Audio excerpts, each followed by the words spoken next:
Tuwid na tuwid ang tayo ni Rolen habang kaharap niya ang major na si Teves.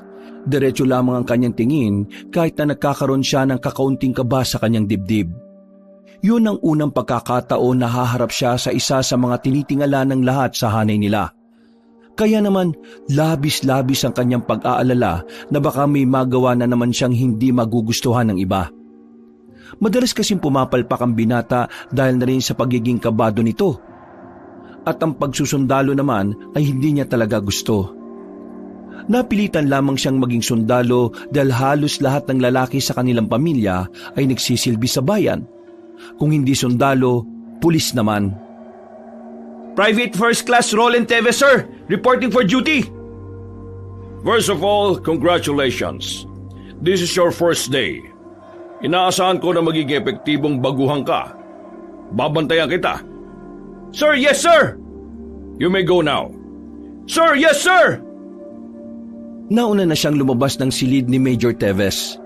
Nang lumabas na rin ang iba pang naroroon ay saka siya bumalik.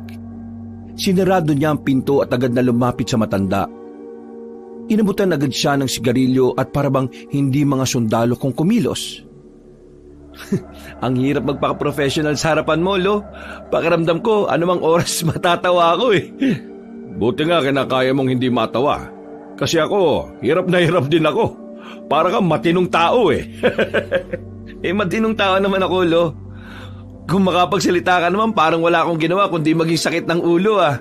Bakit hindi ba? Hindi ka nga sana makakapagtapos at makakapagsimula sa serbisyo kung hindi lang ako nakiusap eh. Bagsak ang 2 training mo. Yung written exam mo rin nung nakaraan, ang bababa. Sa batch ninyo ikaw lang dapat ang hindi makakatapos. Nakakahiya. Buti na lang mabait ang kumpare ko. Nagawa namin ng paraan. Pasensya na talaga, Lo. Ginawa ko naman kasi yung best ko eh. Pero ganun pa rin talaga eh. Kung hindi mo talaga gusto, hindi naman kita pinipilit. Ikaw lang naman ang nagpe-pressure sa sarili mo na maging sundalo. Alam mo, hindi naman porke maraming sundalo o pulis sa pamilya natin dapat pati ikaw rin. Ayoko po kasi maging kahihiyan sa angkan natin. Isa pa, ako lang naman kasi ang anak na lalaki ng mga magulang ko. Alam ko na ito rin naman ang gusto nila. Alam mo, sa buhay, hindi gusto ng iba ang dapat masunod. Dapat ang gusto mo. Alam mo kung bakit? Darating ang araw na ikaw rin naman ang magsisisi na hindi mo pinili kung ano mga mas magpapasaya sa'yo. At mapagtatanto mo lang yon kapag huli na. Kapag wala ka ng oras para sa sarili mong pangarap. Ikaw, Lo, gusto mo ba talaga tong pagiging sundalo? Sa totoo lang, nung una, hindi. Ayaw na ayaw ko sa baril. Ang gusto ko kasi talaga maging pintor. Ang kaso, ito gusto ng tatay ko. Kaya ito ang kinuha ko.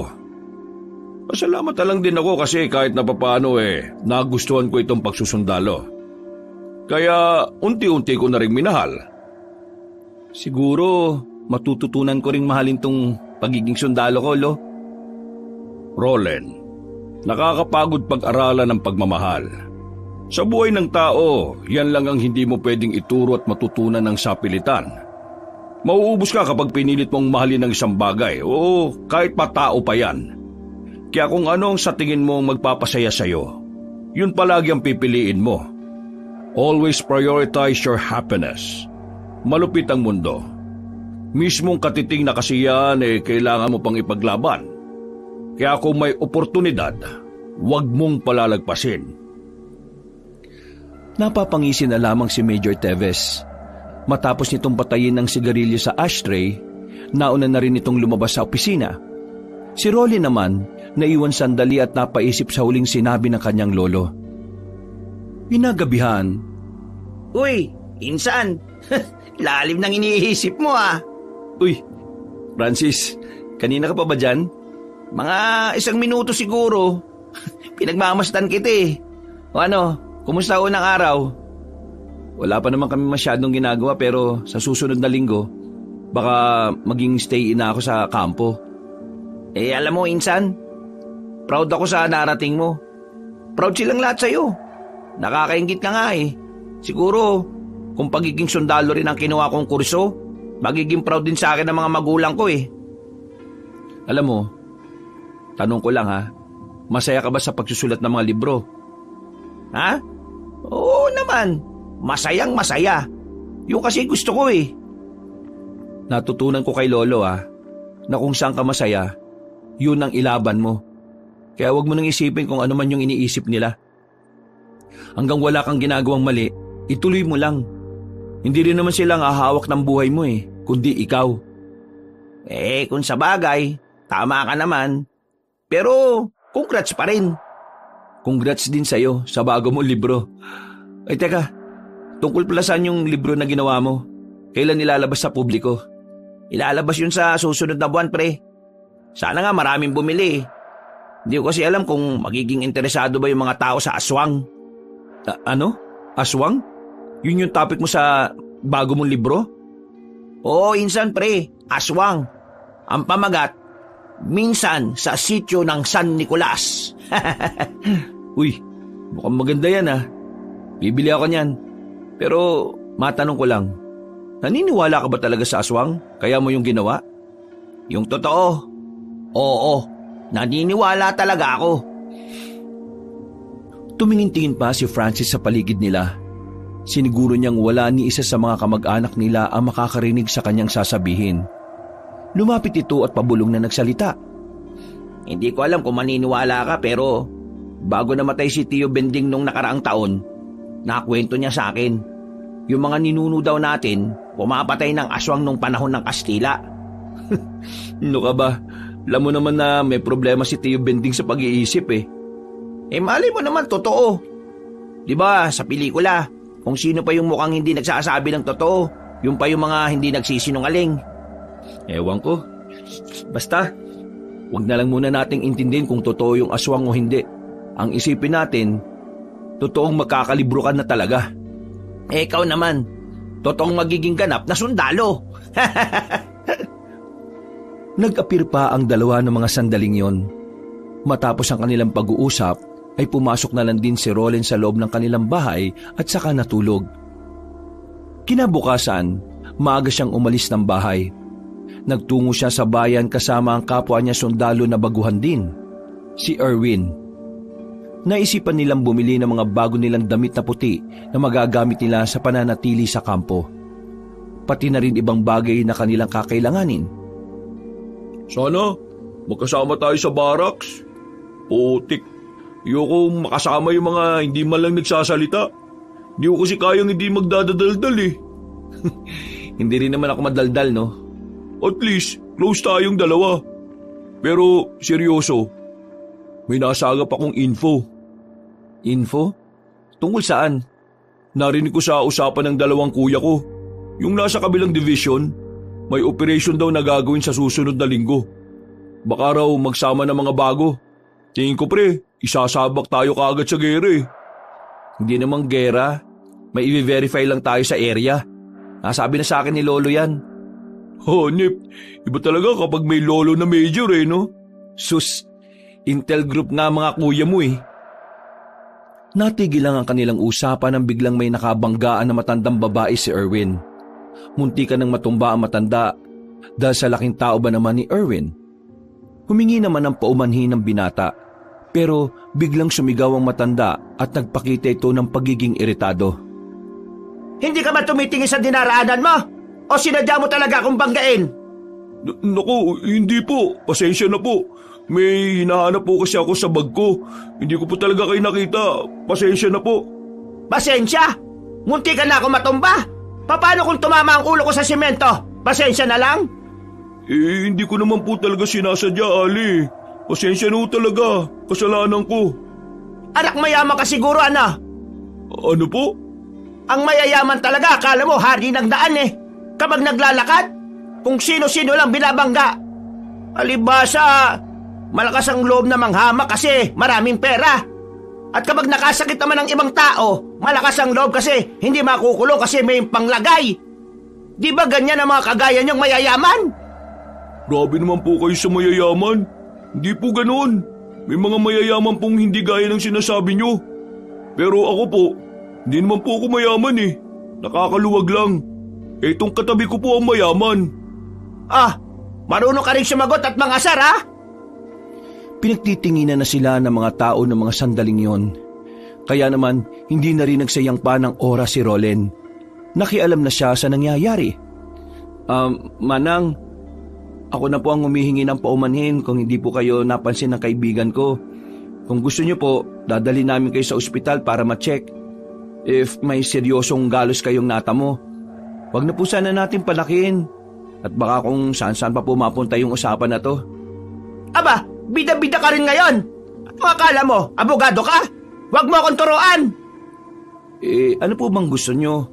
Humingi na ng tawad ang kaibigan ko. Nagpapakumbaba na kami pero ikaw pa rin tong galit na galit. Ano po bang pwede nating gawin para maayos yung usapan na to? Pre, yaan mo na.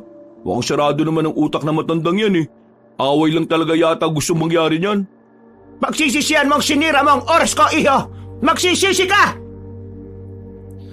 Naglakad na ang matandang babae na parabang wala lang nangyari. Naiwang napapailing na lamang ang magkaibigan. Hindi nila alam kung ano ba talaga ang problema na matanda. Maging silang dalawa ay naguguluhan na lang din. Matapos silang makapamili sa bayan, naghiwalay na rin sila ng landas. Sa kabilang barangay pa kasi nakatira si Erwin. Pero magkalapit lang din naman sila ng lugar. Pag-uwi ni Rolen, inilapag niya kaagad sa sala ang mga dala niya. Napasuyod siya ng tingin sa sala at napangiti. Bigla na lang kasi niyang na-miss ang kanyang ina na madalas na naglilinis doon. Nasa ibang bansa kasi ang kanyang mga magulang. Siya lang ang nasa Pilipinas para ituloy ang kanyang pagsusundalo. Pagpunta niya ng kusina ay nagulat siya nang makita niya ang kanyang lolo. Nakaharap sa ref at tumitingin ng pwedeng makain.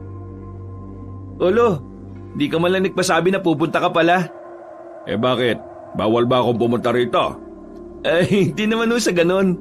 Ang ibig kong sabihin, sana nakapaggandaman lang ako. Mula nang mag-ibang bansa ang mama mo, itong ref na to, hindi na nagkaroon ng matinong laman. Puro tubig eh.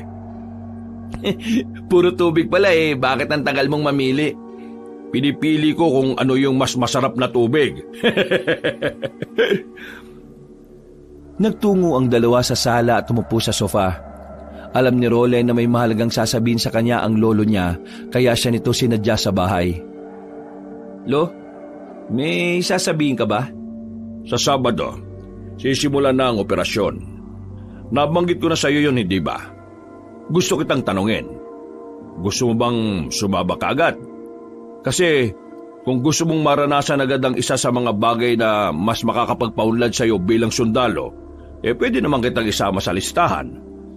Gusto ko kaagad maranasan yung ganun para masanay ako. Pero matanong ko lang, Lo, ano ba yung makakalaban natin doon? Mga rebelde. Susubukan natin makipagnegosasyon sa kanila. Usapang peace talk to, Rolen. At alam mo naman kung gaano kadelikado ang ganitong usapan kapag ang kausap mo ay isang rebelde. Sige, Lo. Gusto kong sumama. O sige. Pero ito lang ang sinasabi ko sa iyo, ha. Kapag nasa kampo tayo, major ako. Hindi mo ako lolo. Tatawagin mo ako sa kung ano ang pagkakakilala sa akin ng mga kabaro natin. Oo naman, Lo. Professional lang dapat. Huwag kayong mag-alala. Hindi naman kita bibigyan ng kahihiyan eh. Gagawin ko ang lahat na makakaya ko para bigyan ka ng karangalan. Basta wag mong ipresyo ng sarili mo, ha. Ang gusto ko lang maging kapaki-pakinabang na sundalo ka. Ngumiti na lamang si Rolen sa kanyang lolo. Mabilis na lumipas ang mga araw. Naganda na rin si Rolen para sa pinakaseryosong araw niya sa serbisyo. Itong araw na kung saan kailangan niyang maging epektibong sundalo para sa kanilang operasyon. 5 silang mga baguhan. Ang mga kasama nila ay matatagal na rin sa serbisyo. Kasama rin nila si Major Teves na siyang mangunguna sa grupo nila. Habang nasa loob ng truck habang nagbabiyahe, napansin ni Role na parang hindi mapakali ang lalaking si Erwin. Pinagpapawisan yon kahit na mahangin naman nung hapon na yon. Dahil katabi rin naman niya ito, tinanong na niya kung ano ang problema nito. Uy, buddy. Anong problema? Okay ka lang? Bigla akong nalalamig eh. Hindi ko alam kung bakit. Masama ba pakiramdam mo? O konti. Pero kanina bago ako umalis, ayos naman ako eh. As in, magaan ang pakiramdam ko. Pero kanina nung nakaidlip ako, paggising ko, masama na yung pakiramdam ko eh. Baka naman may nakain kang hindi maganda. Wala. Pero tingin ko may weirdong nangyayari. Anong weirdo? Napaginipan ko yung matandang nakasagutan natin sa bayan. Galit na galit, buddy. Para niya akong kakainin ng buhay eh. Tapos, paggising ko, ayun, masama na pakiramdam ko. Tingin ko dahil yun sa panaginip ko eh. Dahil sa panaginip, sumama pakiramdam mo? Parang malabo yata yan, buddy ah. Ewan ko, basta ganun eh. Sa mga sumunod na sandali, narating na rin nila ang kanilang magiging kampo. Nakatirik yun sa gitna ng kagubatan na isang bundok lang ang pagitan mula sa lugar na kanilang pupuntahan. Bago sumapit ang kinagabihan, tinipon silang lahat at naglatag ng mga paalala si Major Teves. Marami itong sinabi tungkol sa mga dapat nilang gawin at hindi. At nagdagdag na rin ito ng mga impormasyon na may kinalaman sa kanilang gagawing operasyon. Dakong 7:00, pinuntahan ni Roland si Erwin sa barracks nito. Nabalitaan kasi ni Roland na tuluyan ng nilagnat ang binata. Pagtingin niya kay Erwin, nakita niyang pawis na pawis ito, nakabaluktot, lamig na lamig. At ang mas nakapukaw pa ng kanyang atensyon ay ang pangingitim ng daliri nito. Lo, Sir Erwin may sakit. Hindi ba natin siya pauuwiin muna? Di bang sinabi ko sa iyo na hindi mo ko lolo kapag nasa trabaho tayo? Sir, yes sir.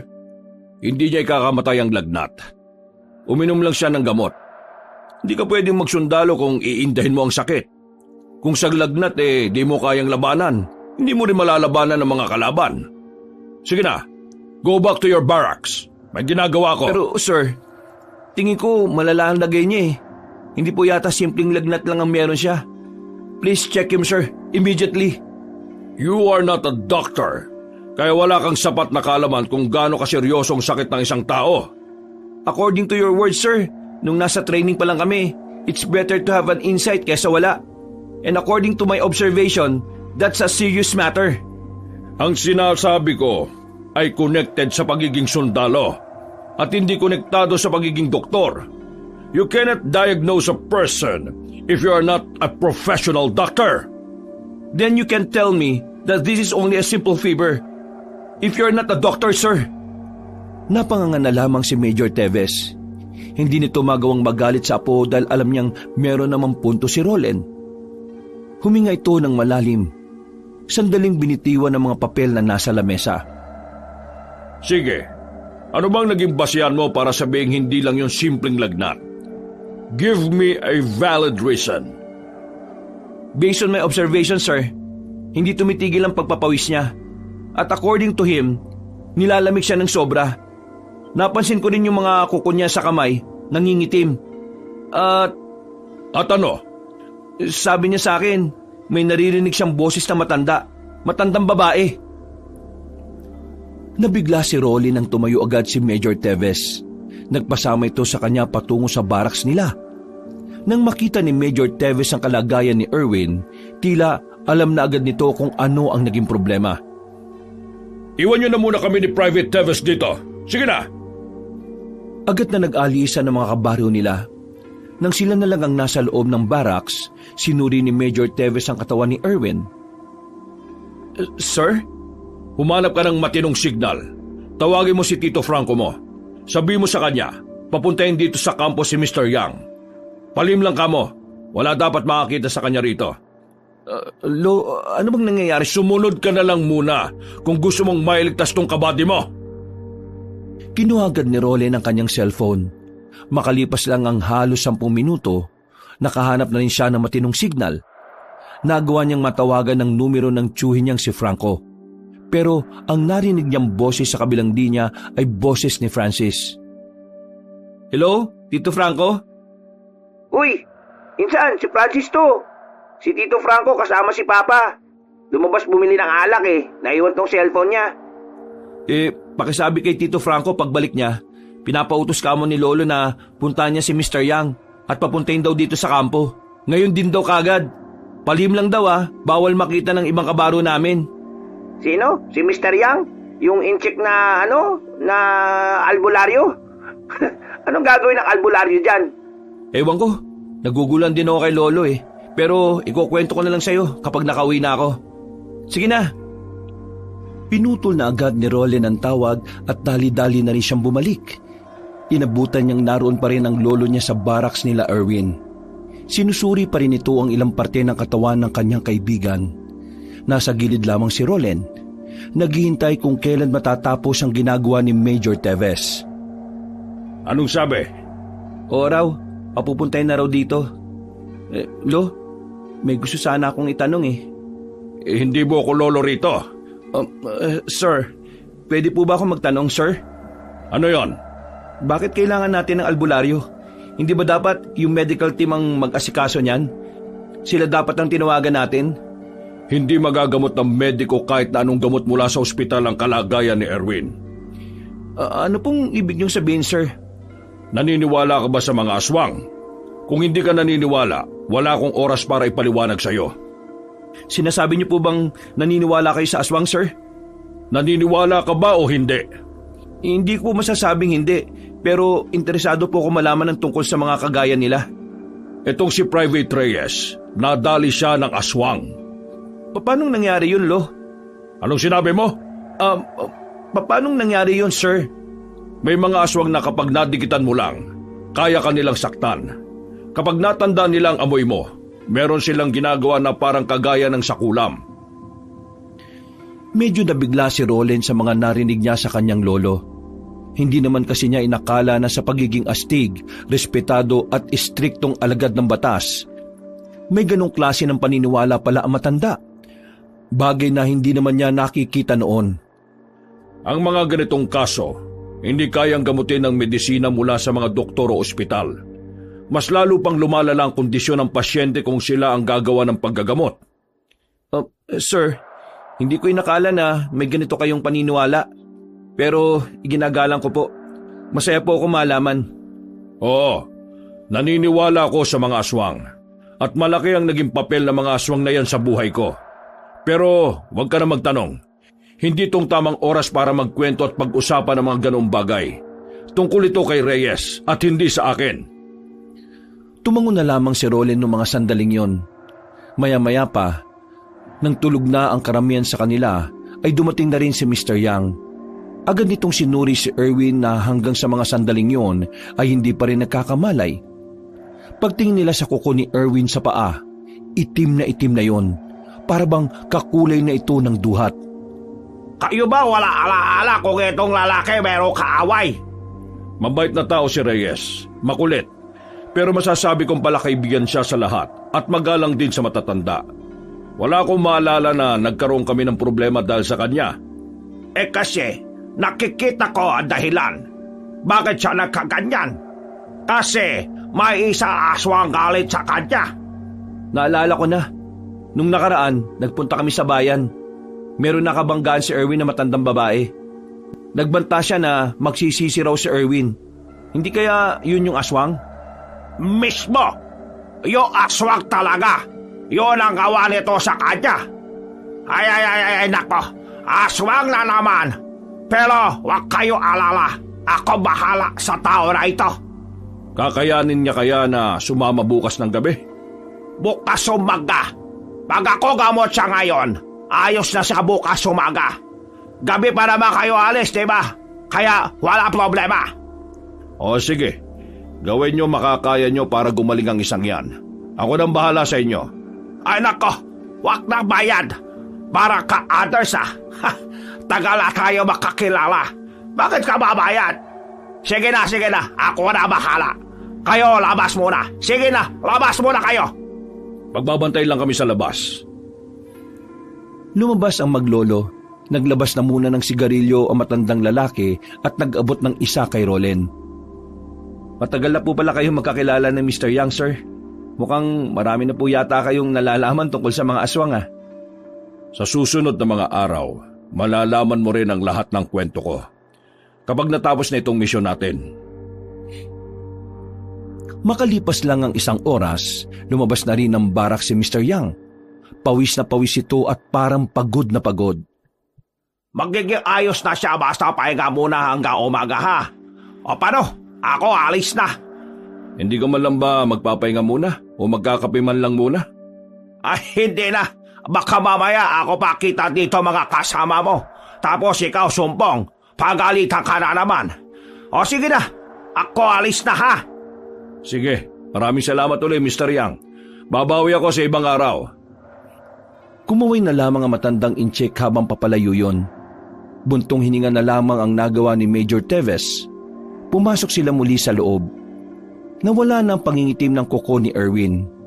Hindi na rin yung pinagpapawisan. Normal na rin ang init ng katawan. Walang nakakalam ng tungkol dito. Magagalit sa akin yung mas mataas. Hindi kasi sila naniniwala sa pinaniniwalaan ko. Sige na, bumalik ka na sa barracks mo. Lo, pangako nyo, ikukwento nyo sa akin lahat ng tungkol sa mga aswang ha. Hindi na nagsalita pa si Major Teves. Si Roland naman ay nagpahinga na lang din. Kinabukasan ng umaga, dali-daling pinuntahan ni Roland ang kanyang kaibigan na si Erwin. May malay na si Erwin at magaan na rin ang pakiramdam. Lihim niya itong kinausap at sinabi ang mga nalaman niya mula sa albularyong inchik. Totoo? Aswang ang dahilan kung bakit ako nagkasakit?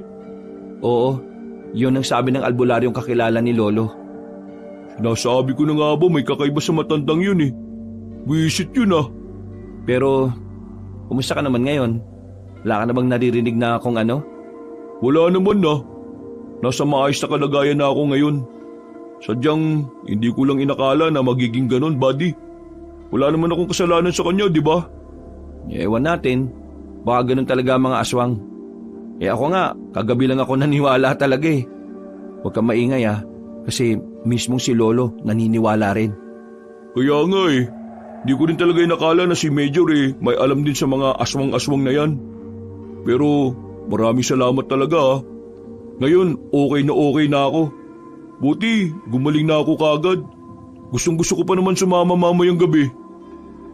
Naging mabilis ang paglipas ng oras nung araw na yon.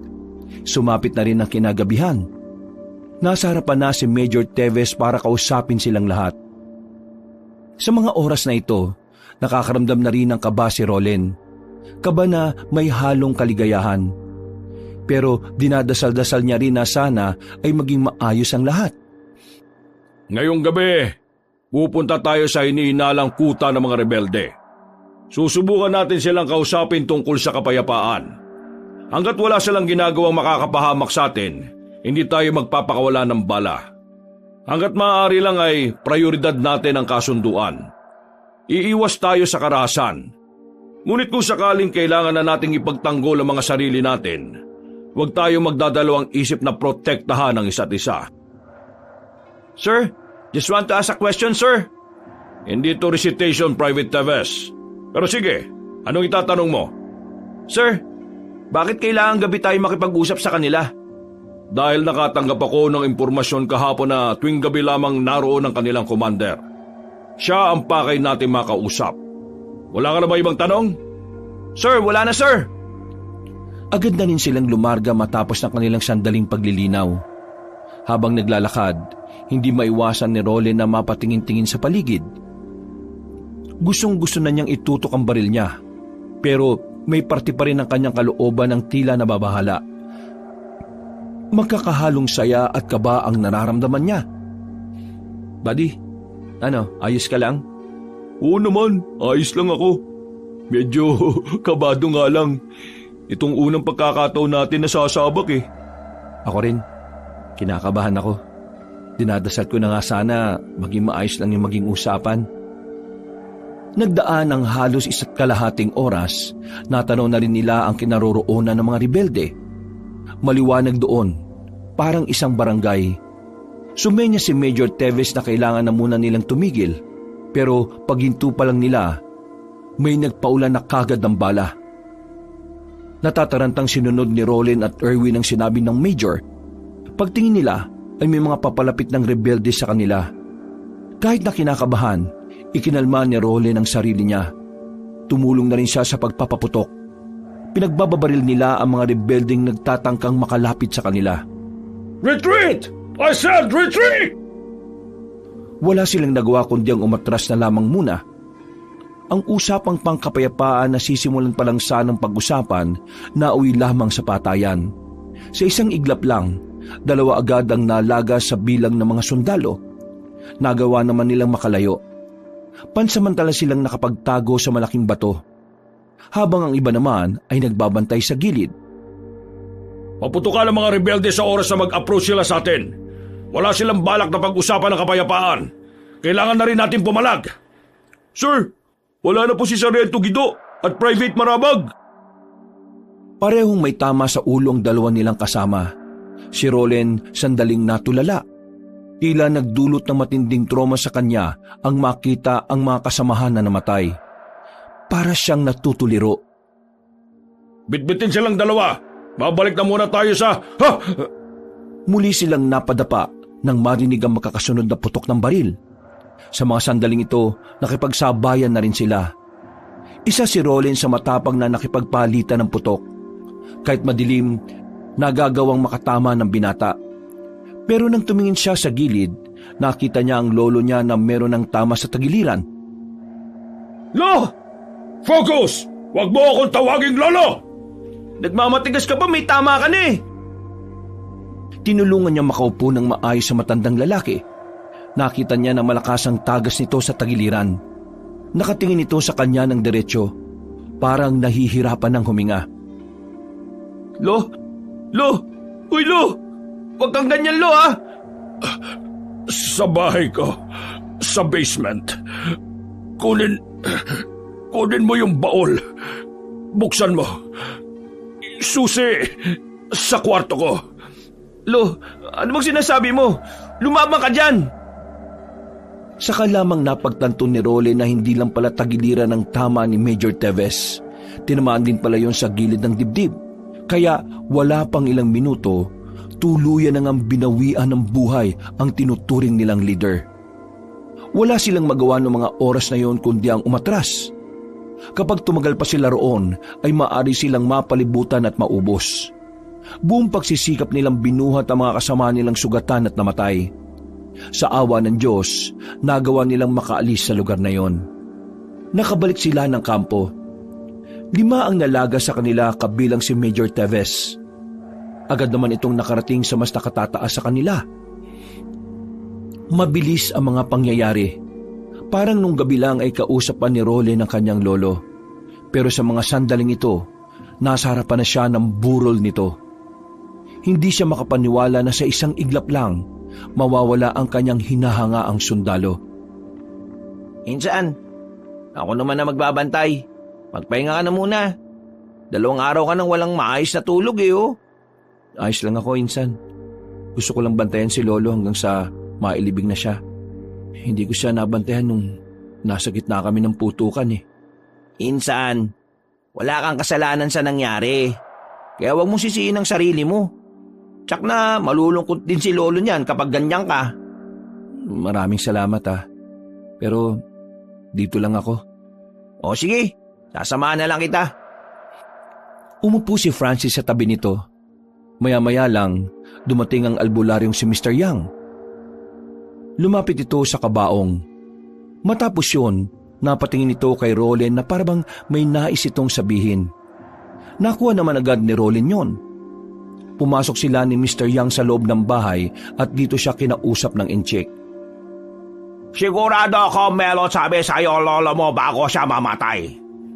Meron nga ho. Ang sabi niya sa akin, yung baul daw nasa basement. Buksan ko raw yung gamit yung susi na hahanapin ko raw sa kwarto. Tungkol saan ba yun? May alam ka ba sa sinasabi niya? Halik ka, ikaw sama sakin. Saan tayo pupunta? Kunin mo muna susi, tapos tayo punta sa basement. Teka, alam mo yung basement ni Lolo? Ako nga po, apo niya hindi ko alam yun Halik ka na, ako kwento sa'yo lahat dapat mo malaman. Sinunod na lamang ni Rolen ang sinabi ng matandang inchik. Noong mga sandaling yon ay nahihiwagaan na talaga si Rolen. Sabik na sabik siya, kaya nang mahanap nila ang susi, Agad din naman silang nagtungo sa basement. Ang lagusan ng basement na yon ay nasa loob ng bodega. Hindi rin siya makapaniwala na meron palang sikretong lugar doon. Pagbaba nila, pinindot ni Mr. Yang ang switch ng ilaw. Base sa nakikita ni Roland sa galaw na matandang inchik, parang ilang beses na rin pumupunta roon si Mr. Yang. Ito lugar para sa mga tao na pumapatay ng aswang. Dito kami lagi-lagi usap no araw. Dati dito nabubuo aming mga plano. Teka, ano ba talaga kayo? Yung lolo, siya aming leader nung siya binata pa. Kami lagi paslang aswang. Lolo mo, Berdugo. Sobra husay sa pagtugis mga nilalang. Si Lolo talaga? Si Major Teves? Oo, siya nga. Bago siya sundaro, siya muna babangis manunugis. Pero namapas lang namin iba aswang, siya tigil na. Siya pasok ami. Kasi yun sabi kanya ama. Kaya mula noon, iwanan ni lolo mo asamahan. Pati iba namin kasama, aalis na rin. Iba punta, iba bansa. Iba naman buos na pamilya. Akala namin mga aswang di na babalik eh. Akala namin lahat aswang pas lang namin. Pero di pala. Meron pa pala tila. Kaya ngayon, ako di ko alam ano gawin. Wala na samahan. Wala na rin lolo mo. Wala na lalaban sa aswang. Ay nako, nakakawindang tong mga nalalaman ko. Buong buhay ko na malapit ako kay lolo. Wala man lang nakapagsabi sa akin ng tungkol dito. Pero ano bang laman ng baul na yan? Ikaw bukas. Dali, ikaw bukas lang. Agad na binuksan ni Roland ang baul gamit ang susing kinakalawang na. Nang mabuksan na niya, nakita niyang isang baril na kung tawagin ay senyorita. Isa't kalahating dangkal ang haba nito. Yang baril na yan, yan gamit lolo mo nung laban siya sa aswang. Sobrang galing lolo mo dati pag gaya ang gamit niya. Alam mo bakit? Bakit to? Hindi yung pangkalaliwang baril. Yan ay meron nakadikit na mutya ng pangil ng kidlat. Mutya ng ano? Ng alin? Mutya ng pangil ng kidlat. Teka. Ang gulo. Yung kidlat, may pangil, at yun ang mutya. Paano naman magkakaroon ng pangil yung kidlat?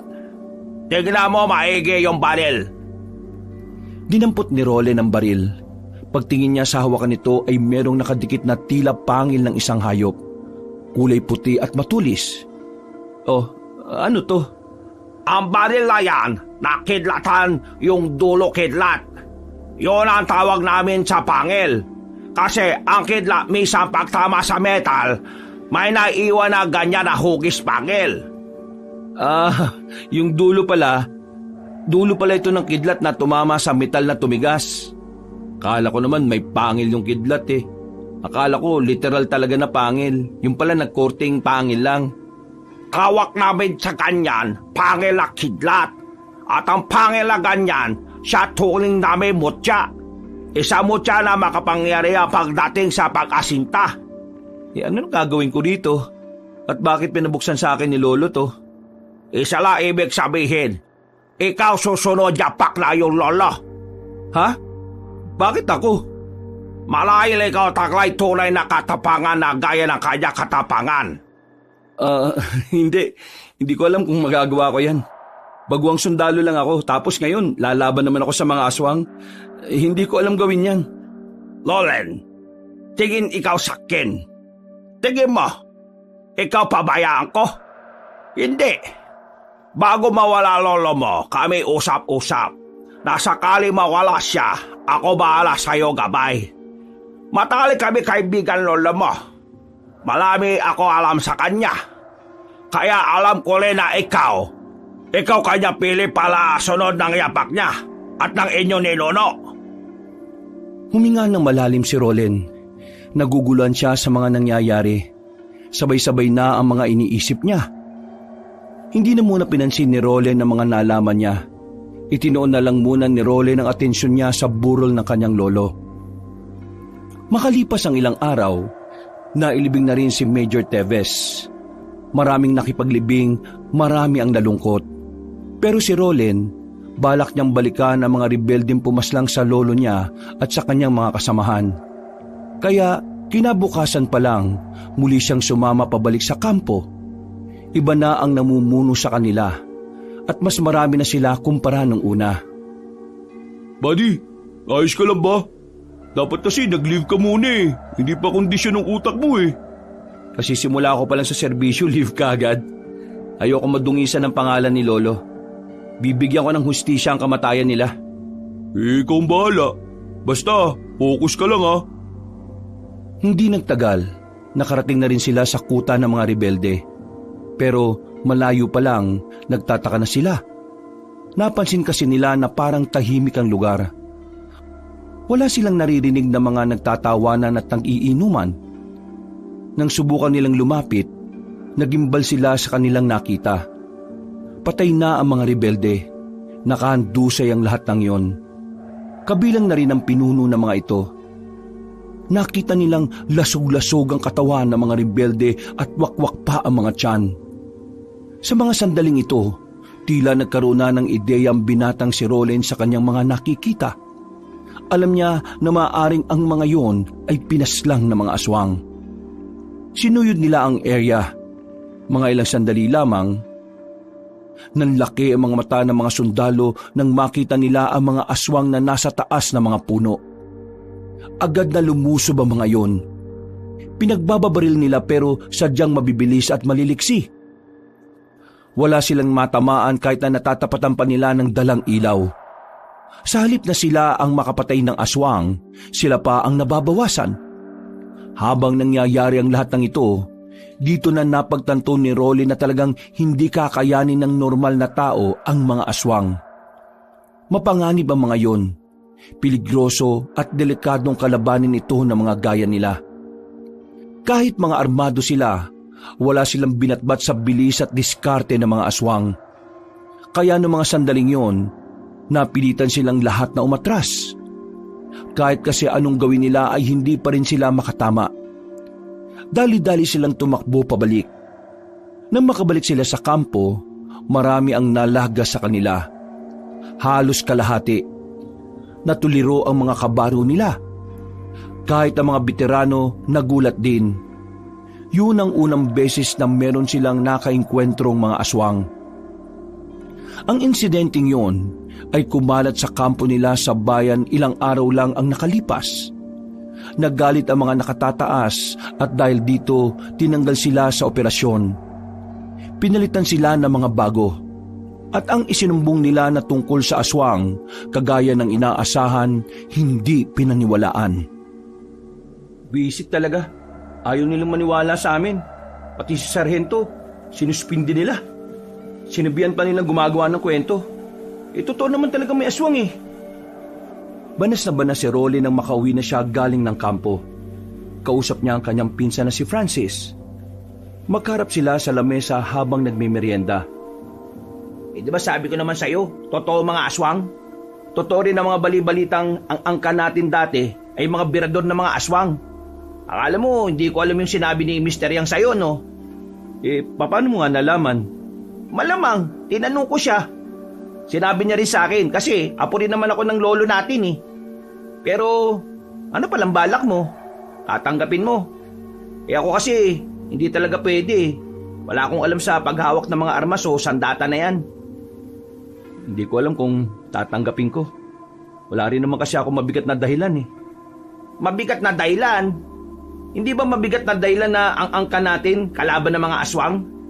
Anumang oras, pwede nilang saktan ng isa sa mga kadugo natin. At biglang responsibilidad ko na ngayon ng buong angka natin. Hindi lang buong angka, no? Baka buong sangkatauhan na rin dito sa probinsya natin.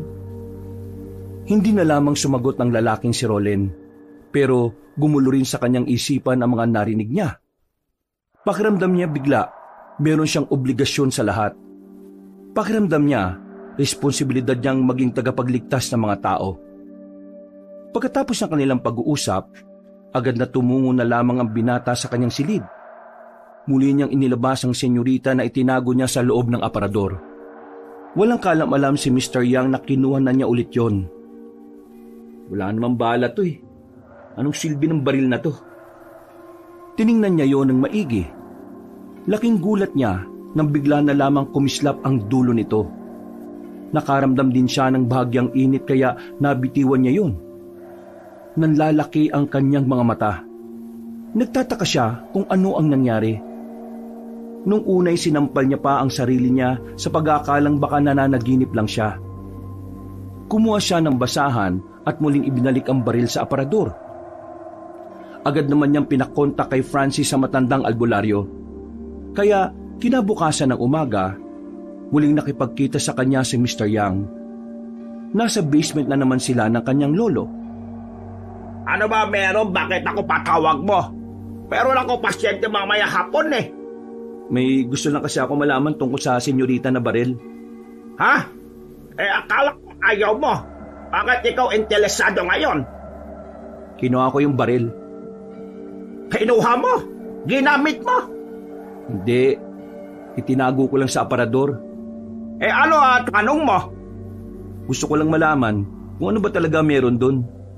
Nung hawakan ko siya kanina nakaramdam ako ng kakaiba. Medyo mainit. Tapos biglang kumislap yung dulo ng baril na yon. Sabihin mo nga sa akin, ano ba talaga meron sa baril na yon? Hindi ka kasi kinig sa akin eh. Ang sabi ko, yung baril na senyorita, di pangkalaliwan, di basta-basta, makapangyalihan. Kaya niya patay aswang kahit wala bala. Teka. Baril na walang bala? Aba, mukhang maganda yatang may sulat yan ah. Kaya makapas lang ng aswang kahit na walang bala? Anong gagawin mo sa baril na yun? Ipambabato? Sa oras hawakan mo baril, senyorita.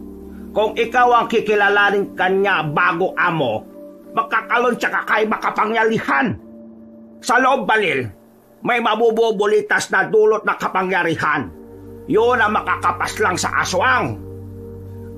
Medyo nalalabuan ako eh. Ngayon lang kasi ako nakakita ng ganong klase ng baril. Ang sinasabi niyo sa akin, meron pang kapangyarihan. Seryoso ba talaga tong usapan na to? Insan, totoo mga sinasabi sa iyo ni Mr. Yang. Totoo may kapangyarihan ng baril na senyorita. Dahil sa mutya ng pangil ng kidlat. Hindi mo lang talaga alam na ang angka natin may kakaibang itinatago.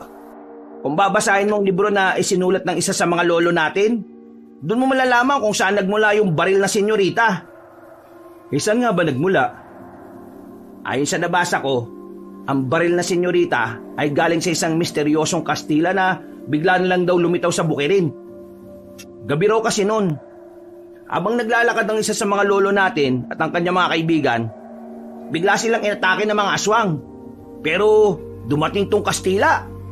Di nagtakbuhan yung mga kasama ng lolo natin. Tapos, yung Kastila, napatay naman daw yung mga aswang.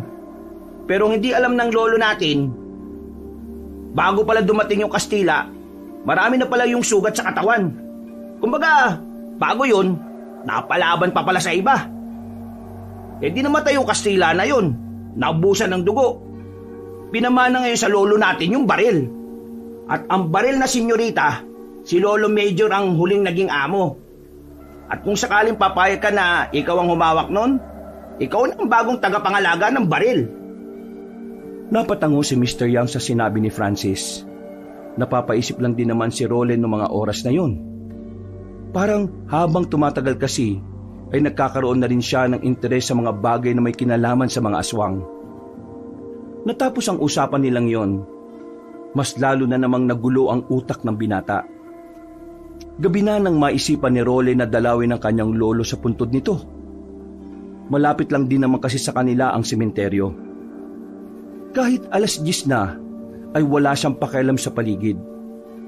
Dala niya ang baril na senyorita na nakalagay lamang sa maliit na bag. Umupo siya sa harapan ng puntod ni Major Teves. Lo, daya mo naman kasi. Nauna ka kagad na mawala. Hindi mo man lang naipaliwanag sa akin na maayos ang lahat. Lo, bigyan mo naman ako ng sign. Bigyan mo ako ng senyales kung tutuloy pa ba ako sa army o kung papatulan ko na ba yung sinasabi ni Mr. Yang. O sige, ganito na lang. Kapag humangin ng malakas, ibig sabihin, gusto mo akong tumuloy sa army. Pero kapag may nagpakitang aswang ngayon, ibig sabihin, susunod ako sa yapak mo. Ano? Deal? Nawala ang ngiti ni Roland nang mapagtantong para siyang siraulo na kinakausap ang harapan ng puntod ng kanyang lolo. Pero wala pang ilang minuto, naramdaman na lamang niya na meron ng kumakaluskos sa paligid.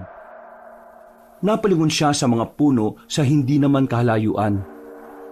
Meron siyang nakitang tao na naroon. Hindi niya alam kung bakit. Dahil sa kanyang kuryosidad at sa pag-aakalang magnanakaw lang yon, tumungo siya roon para tingnan ng malapitan. Sa hindi inaasahang pagkakataon, napalingon sa kanya ang lalaking nasa itaas ng puno. Hindi niya gaanong makita ang mukha dahil kulang ang liwanag na meron ng lugar. Pero narinig niyang bigla na lamang yun umangil na parang mabangis na hayop. Gagi. Lo, eto na bang sinyalis mo? Hindi nagdalawang isip si Roland na kunin ng senyoritang baril. Tinutukan niya ang aswang. Pagkalabit niya ng gatilyo, bigla na lamang may kumislap sa dulo ng baril pero walang tunog ng putok. Nakita na lamang niyang bumagsak ang aswang. Sa pagkamangha, hindi agad nakagalaw si Roland. Napapatingin na lamang siya sa baril na yon. Sa mga oras na yon, hindi na niya namalayan na nakaalis na pala ang aswang. Ang bihira. Paano nangyaring tinamaan yung aswang na yun eh? Wala naman lumabas na bala rito. At saka, ang astig naman ito. Parang kidlat yung nalabas ang uso ah. Nagmamadali siyang makaalis doon nang mabahalang baka may iba pang mga aswang na dumating. Agad niyang pinuntahan si Francis sa bahay niya. Mabilis din naman dumating ang kanyang pinsan. Seryoso? Meron kang binaril na aswang gamit yung senyorita? Oo. Hindi rin nga ako makapaniwala na magagawa ko yun eh. Bigla ko na lang naisip na magtiwala sa baril na yun, kahit na alam kong wala naman talagang bala. Isang malalim na paghinga ang kanyang ginawa. Unti-unti na niyang nabibigyan ng interes ang pagsunod sa yapak ng kanyang lolong na mayapa. Makalipas ang ilang araw, nalalapit na rin ang kanyang pagbabalik sa serbisyo. Wala nang suspensyon na hindi makatarungang ipinataw sa kanila. Pero kahit na ilang araw na lang ay makakabalik na siya ulit, tila naguguluhan naman ang kanyang sarili kung magpapatuloy pa rin siya. Wala na rin naman kasi si Major Teves na siyang naging inspirasyon niya. Isa pa, una pa lang ay hindi naman talaga niya gusto ang pagsusundalo. Ginawa niya lang yon dahil ayaw niyang maging kahihiyan sa kanyang pamilya. At dahil na rin sa iniidolo niya, si Major Teves. Pero nagulat rin si Roland na ganun rin pala ang iniisip ni Erwin. Buddy, sigurado ka na ba sa desisyon mo? Sayang naman yung pinaghirapan mo ng ilang taon kung aayaw ka na. Buddy, parang hindi para sa akin ang pagsusundalo eh. Araw-araw at gabi-gabi akong ginugulo ng mga nangyayari. Para akong nababaliw. Isa pa, saka ko lang napagtanto na ayaw ko pang mamatay. Tsaka, ayaw ko naman talaga nito una pa lang eh. Teka. Akala ko ba gusto mong magsundalo? Ang gulo mo naman. Hindi. Napagtanto ko lang kasi ngayon na hindi pala talaga ako rito masaya. Mas gusto ko palang trabahong ligtas. Yung trabahong siguradong may bukas para sa akin. Dito kasi hindi ko alam eh. Parang palagi na lang nasa delikado buhay natin. Tapos yung nakaraan pa, mga aswang. Yung pa'y nakalaban natin. Tingnan mo naman pre ah. Sinong hindi mabubuang? Pinatay ang mga kasama natin nung unang beses. Tapos, sa pangalawang beses natin punta sa kampo ng mga rebelde, mga aswang naman ang pumatay sa mga kasama natin. Napapailing na lamang ang lalaking si Erwin.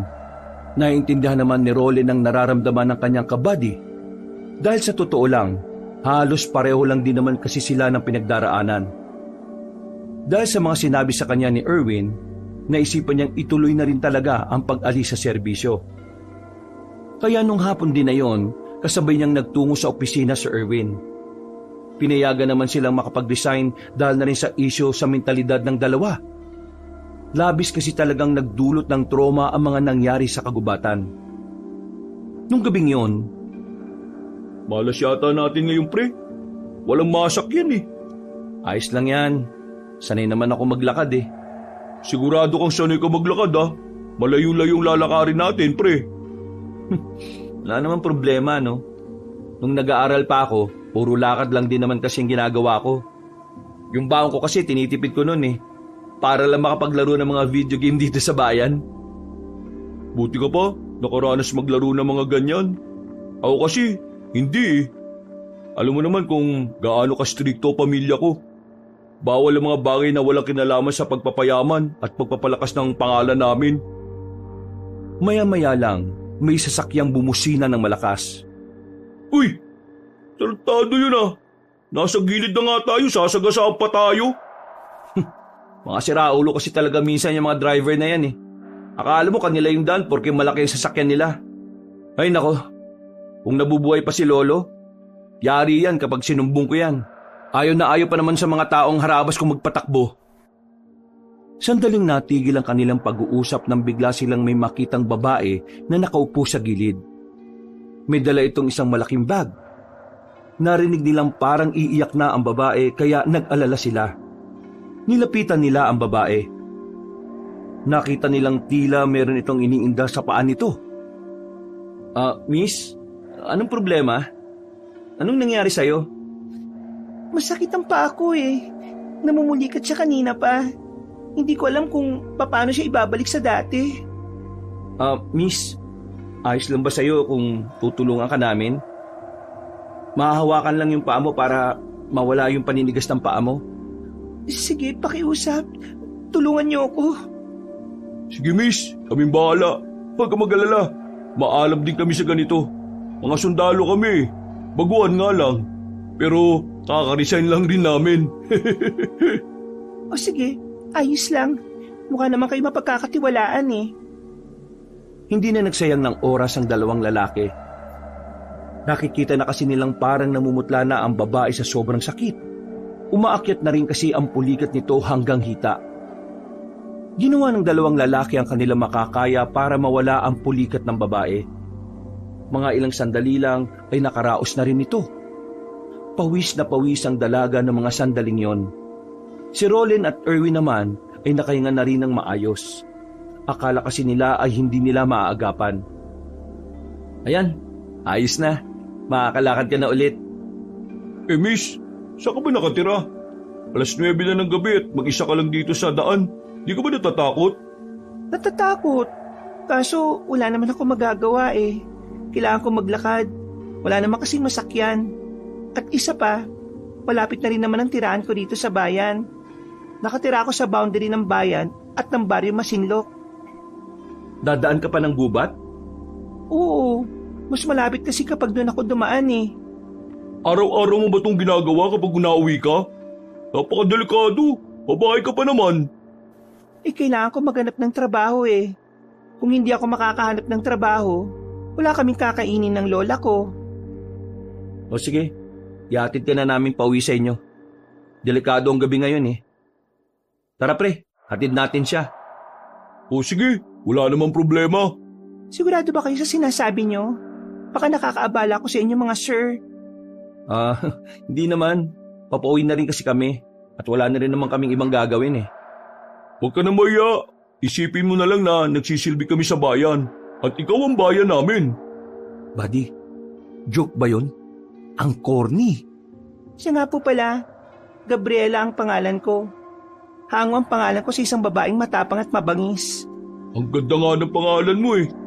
Ako nga pala si Erwin. Ako naman si Roland. Bagay na bagay ang mga pangalan niyo sa inyo. Nagtawanan sila nung oras na yon na parabang matagal na silang makakakilala. Maya-maya lang, agad na rin namang sinimula ng paglalakad. Nang nasa kagubatan na sila, tahimik lang ang dalawang lalaki. Nabuhay na naman ang kanilang trauma. Naalala na naman kasi nila kung ano ang nangyari sa kanila sa kagubatan. Pero kahit na ganon, pinilit nilang hindi maghari ang takot sa kanilang kalooban. Kailangan nilang maihatid ang babaeng si Gabriela kung saan man ito nakatira. Masayang kausap ang babaeng si Gabriela. Dahilan para kahit papaano ay mabawasan ang pangamba nila. Pakiramdam talaga ng dalawang binata ay matagal na nilang nakilala ang babaeng yon. Magaan kasi ang kalooban nila. Hindi dahil may gusto sila sa babae, hindi dahil sa maganda ito at sexy, kundi dahil pakiramdam nila ay mabuting tao ang babaeng yon. Alam mo, sigurado mabait na apo ka. Kasi kahit alam mong delikado, dumadaan ka pa rin dito para lang makahanap ng trabaho. Sa aming paghihirap kasi, wala kaming choice. Minsan nga, buhay pa namin ng kapalit pero dahil kailangan namin makasalba sa isang araw, sumusugal kami. Naintindihan ka namin. Kaya nga pakiramdam namin, proud na proud sa'yo lola mo eh. Kami na lang ng lola ko magkasama sa buhay. Kaya ayun, lahat ginagawa ko para sa kanya. Sandaling nanahimik ang tatlo. Hindi kalaunan, nakarating na rin sila sa isang bahay na yari na rin sa semento. Pero wala itong ikalawang palapag. Mahabang bahay lang yon. Bahay ito ng dating kakilala ni Lola. Naipamana lang sa amin ang pumanaw na siya. Halika kayo, pumasok kayo. Ipapakilala ko kayo sa lola ko. Malawak ang bakuran ng bahay. Walang supply ng kuryente pero maliwanag dahil malakas ang mga lampara. Nagkakatinginan ng dalawang lalaki. Ang akala kasi nila ay may ibang kapitbahay sila Gabriela. Pero wala. Nasa parte pa rin sila ng kagubatan. At wala silang ibang makitang naroon kundi ang mga nagtataasang mga puno. Lola, nandito na po ako. Ay, siya nga po pala. Kasama ko nga pala sila Erwin at Rolen. Mababait po silang tao. Tinulungan po nila ako nung mamulikat ang paa ko. Tapos, hinatid po nila ako dito para makarating ako ng ligtas. Magandang gabi po sa inyo. Hello po! Nakaigalang ang matanda sa papag. Nakaharap ito sa dingding. Hindi humaharap sa kanila. Nagkibit-balikat na lamang ang dalawang lalaki. Pasensya na kayo ah.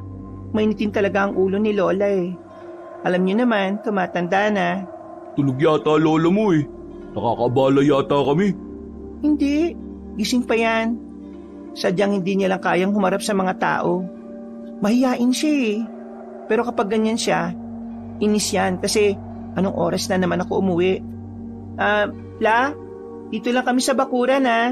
Tawagin mo lang ako kapag may kailangan ka. Tumungo sila sa bakuran. Tumambay na muna ang dalawang lalaki roon habang naghihintay sa babaeng si Gabriela. Ipagtitimpla raw kasi sila nito ng kape. Habang naghihintay, hindi maiwasan ni Erwin at Rolen na mapansin ang kanilang paligid. Hindi ko kayang tumira sa ganitong lugar.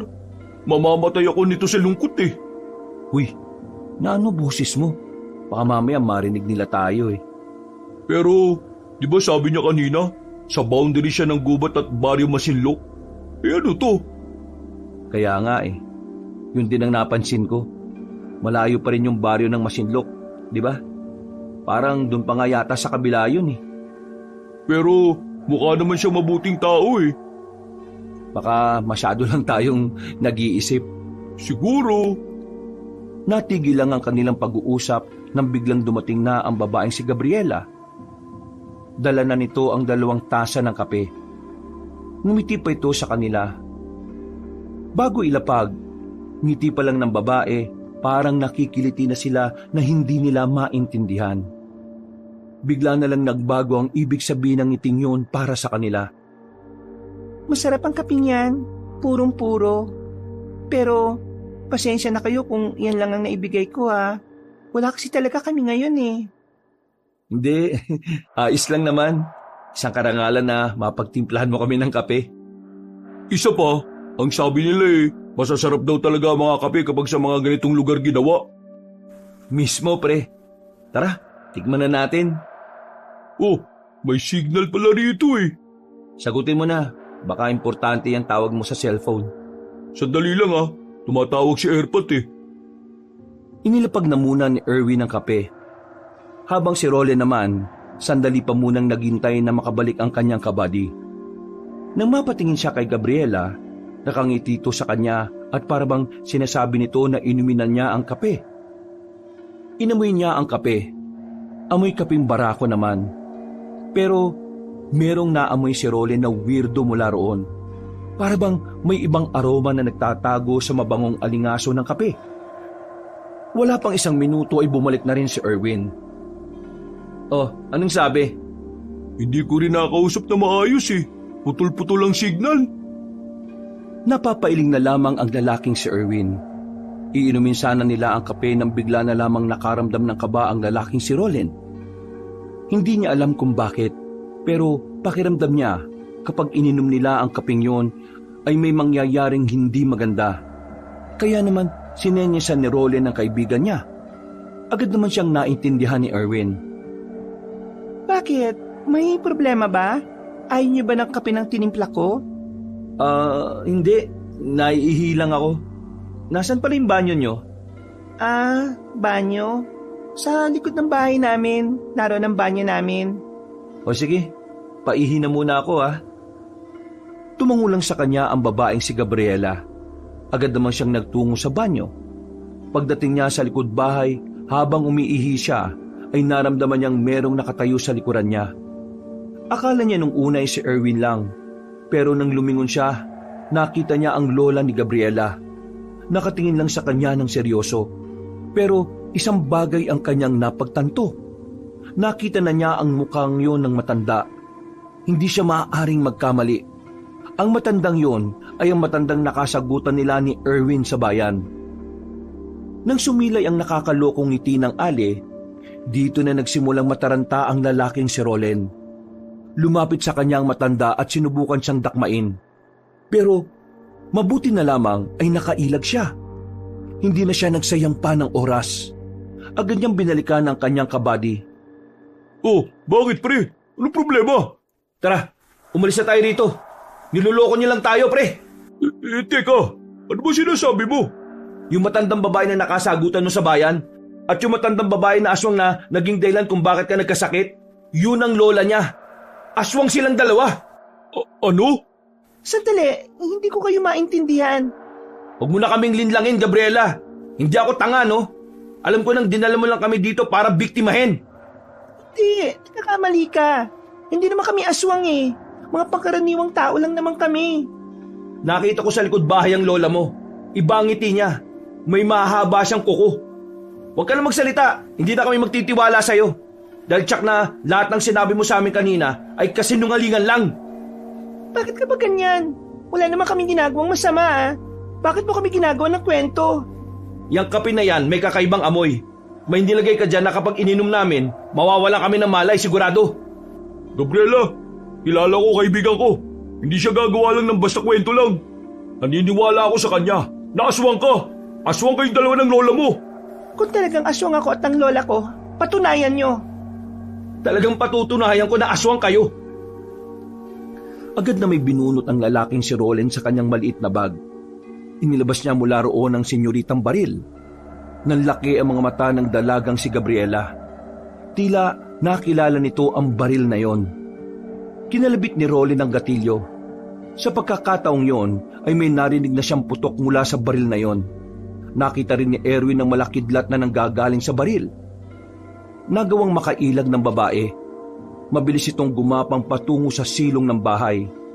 Noong mga sandaling yon, kumpirmado na nga nilang aswang ang babae pati na rin ang lola nito.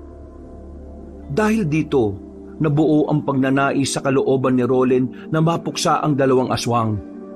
Hindi na niya naisip kung ano ang maaaring panganib na maidulot nito sa kanya.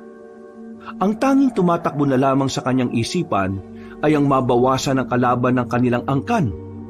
Gagi, buti na lang naalaman mo kaagad. Di ko kasi talaga nahalata eh. Dapat nga, kanina ko pa nahalata eh. Nakarating pa tayo rito bago ko natuklasan. Bakit ka nga pala may dalang baril? Saka ko nagkukwento sa'yo. Basta, kailangan muna natin lagasin ng dalawang to. Nakiramdam ang dalawang binata habang nasa bakuran sila. Maraan silang naglakad palapit sa bahay. Pagsilip nila sa ilalim ng bahay, bigla na lamang nilang nakita ang matandang babae na nasa bubungan na. Tumalon ito palapit sa kanila. Hilag, buddy! Pero huli na ang lahat. Nahawakan ng matandang babae si Erwin. Nang subukan nitong kumawala ay nasugatan ito sa balikat. Hindi naman nagsayang ng sandali si Roland. Agad niyang binaril ang matanda. Pero dahil hindi pa naman niya kabisado ang paggamit ng mahiwagang baril na yon, hindi rin niya tinamaan ang matandang aswang. Agad yung tumalon papunta sa gilid ng bahay. Nang nabuli naman ito ni Roland, ay hindi na niya yon nakita roon. Ayos ka lang, pre? Oo, ayos lang. Daplis lang naman to eh. Hindi ko mapatamaan eh. Ewan ko ba sa baril na to? Ano gagawin natin ngayon? Wala akong may tulong. Wala akong baril eh. Atras muna. Kakaibang dalawang aswang na ito. Ang bibilis eh. Sinuyod na muna nila ng tingin ng paligid. Maya-maya lang ay agad na rin silang umalis. Habang tumatakbo sila sa kalagitnaan ng kagubatan, naramdaman nilang may sumusunod sa kanila. Kaya naman mas lalo pa nilang binilisan ang kanilang takbo. Nang dumating sila sa taniman ng mga saging, dito na sila hinarang ng maglola. Madilim sa parting yon, kaya naman hindi naging madali para sa magkaibigan ang mga sandaling ito. Saan kayo pupunta? Uuwi? Ha? Akala mo natatakot kami sa'yo? Manigas ka! Ang lakas ng lobo porque gamit mo ang senyorita. Pero hindi mo naman maitama. Ibig sabihin lang, hindi naman talaga ikaw ang nagmamay-ari niyan. Hindi ka marunong. Sige, iputok mo! Sa kasamaang palad, hindi na naman tinamaan ng ale. Sa halip, sila pa ang inatake nito. Sa kanilang kaliwa naman, naroon ang babaeng si Gabriela. Nakaiwas sila sa mga yon, pero natumba si Erwin at pumaibabo na sa kanya ang dalaga. Buddy! Wisit na babae ito ah! Pagtingin naman ni Roland sa kanyang harapan ay naroon na ang matandang aswang. Kinalmot siya nito pero sa hindi malamang dahilan, nakailag si Roland ng mabilis. Maging ang babaeng aswang din ay nagtaka kung papaano niya yon ginawa. Namangha si Roland sa sarili niya sa mga oras na yon. At nang makita niyang nakapaibabaw si Gabriela sa kanya, hindi na siya nagsayang ng pagkakataon. Habang nararamdaman niya ang kakaibang enerhiya sa kanyang buong pagkatao, binaril niya si Gabriela. At sa pagkakataong ito, tinamaan na niya ang babae sa likod. Hindi pa siya nakontento. Sinundan niya pa ng isa pang putok na naging dahilan naman kung bakit nalagutan agad ng hininga ang babae. Anong ginawa niya sa ka? Buddy! Agad na nilapitan ni Roland ang kanyang kaibigan. Pinagbababaril niya ang matandang ali, pero nagagawa pa rin itong makailag. Nagtago ito kung saan at tinig lamang nito ang naririnig nila. Pagbabayaran niyo ang ginawa niyo sa aking apo. Ikaw lalaki ka. Uubusin ko ang angkan mo. Uubusin namin ang angkan niyong lahat. Hindi kita hayaan na mangyari ang sinasabi mo. Papaslangin ko kayong lahat. Kahit na kailan talaga, kayong mga Tebes ang hadlang sa mga layunin namin. Kayo ang salot sa mga buhay namin. Kayo ang salot. Kaya lumabas ka dyan at tapusin na natin to. Uy, nakakatakot ka na. Parang hindi na ikaw yan ha. Kailangan natin makipagtapangan sa matandang to. Aswang to pre. Aswang. Biglang humangin na malakas. Dahil dito, hindi na nila narinig ang mga kaluskos na ginagawa ng matandang babae.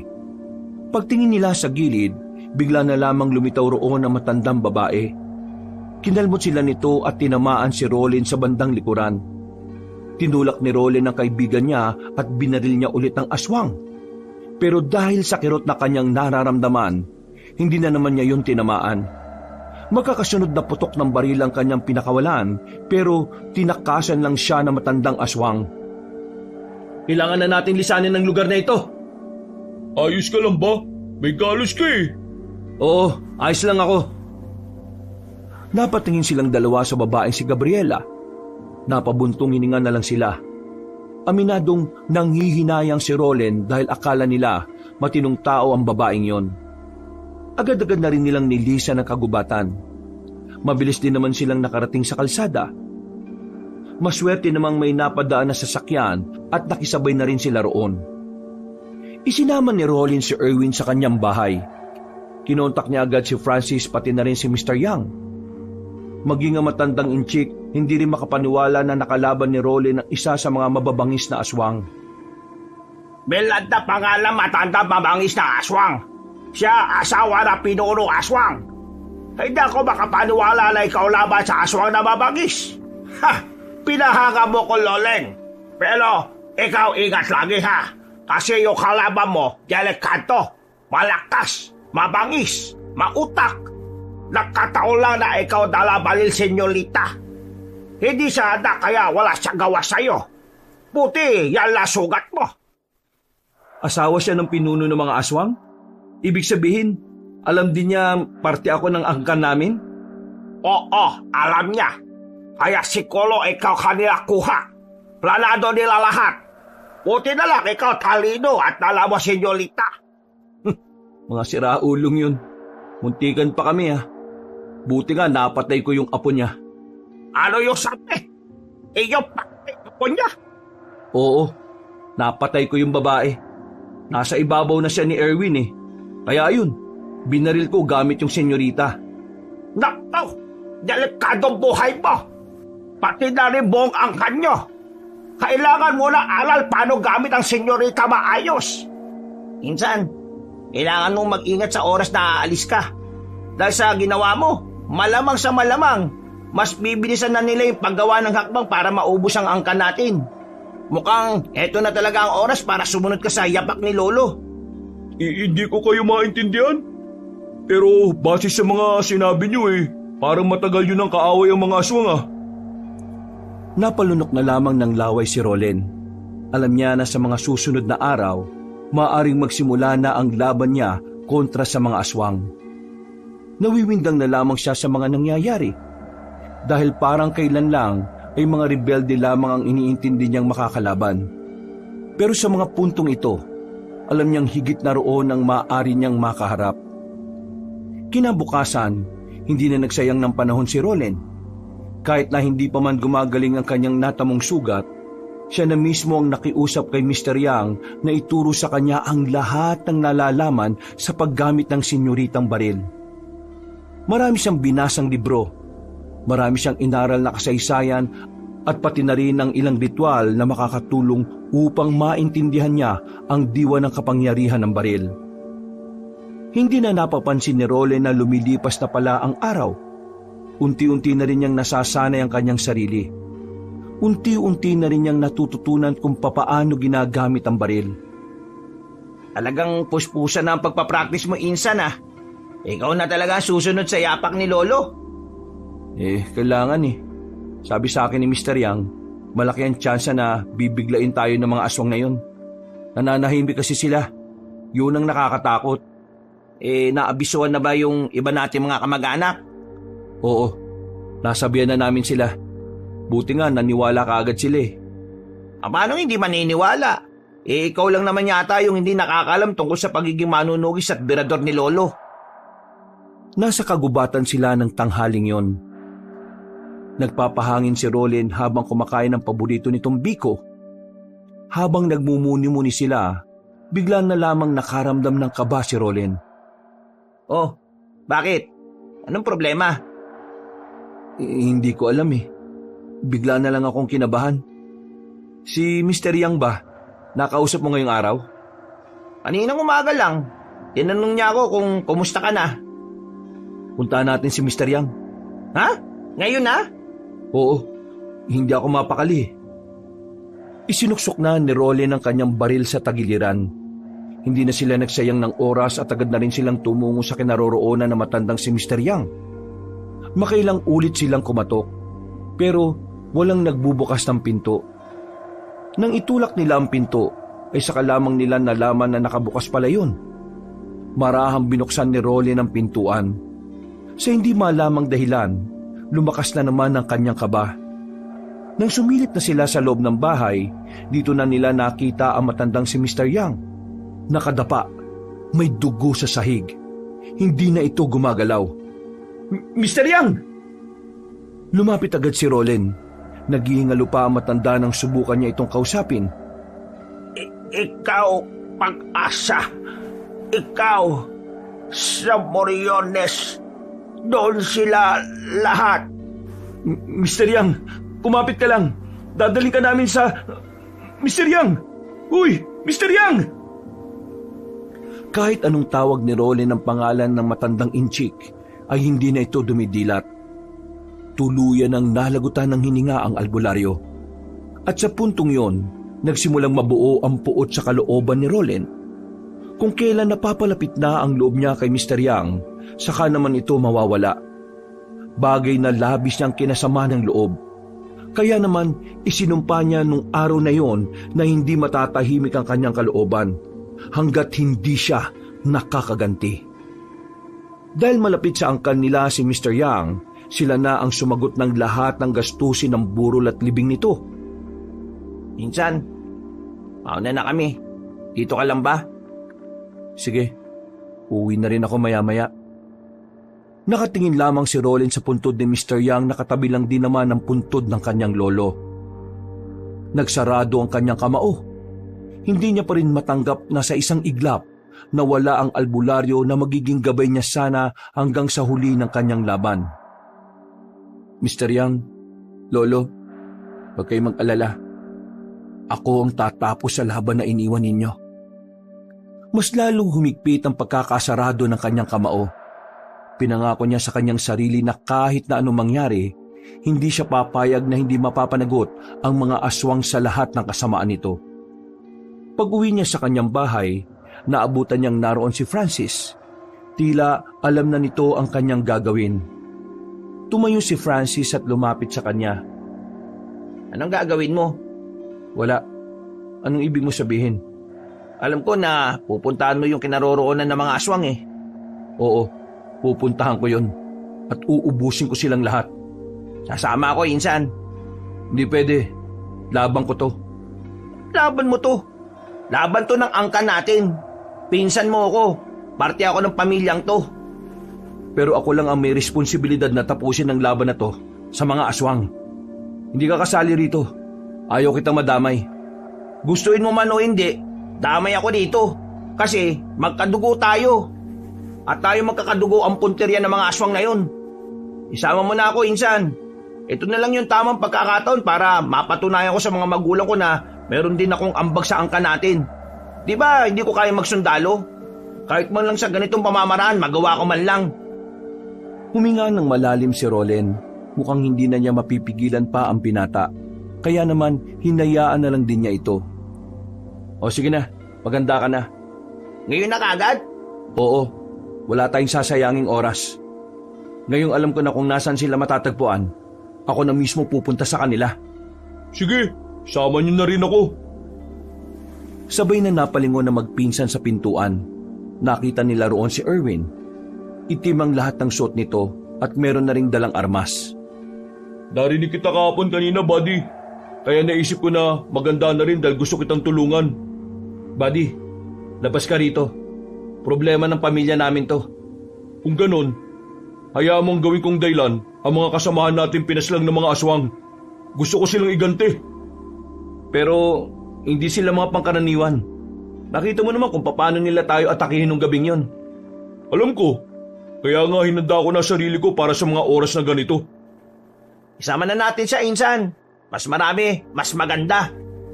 Buddy, tandaan mo magkabady tayo. Ang laban mo, laban ko rin. Yun ang turo sa atin ni Major Teves nung nabubuhay pa siya.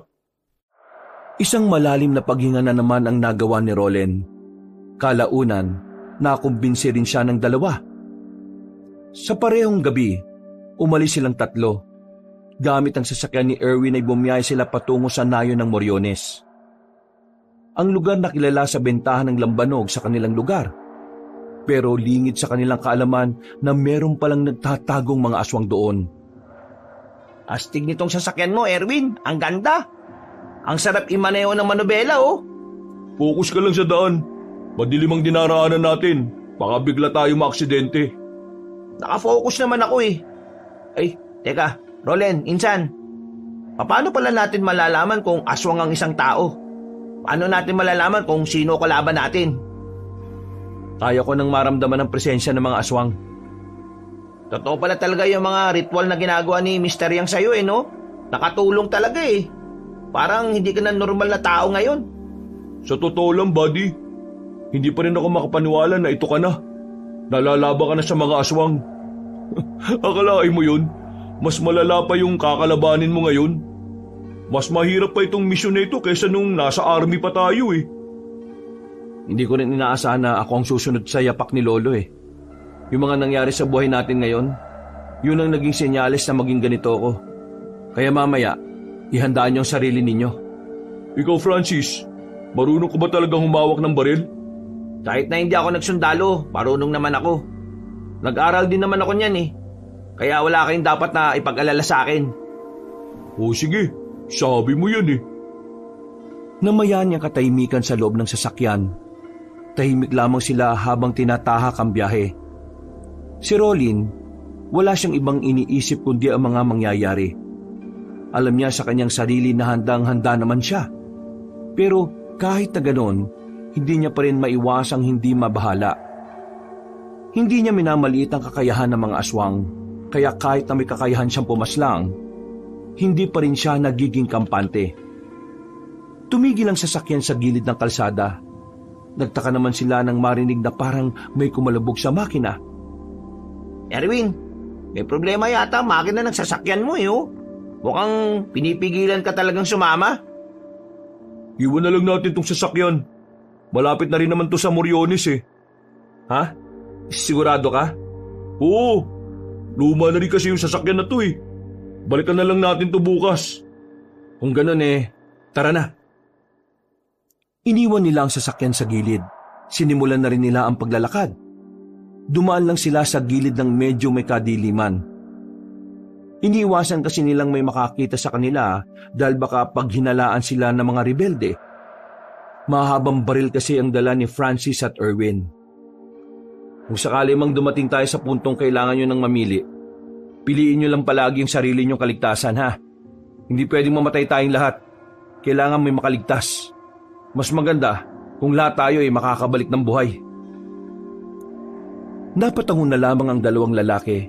Habang papalapit sila ng papalapit, nakakaramdam na rin ng kaba si Rolen.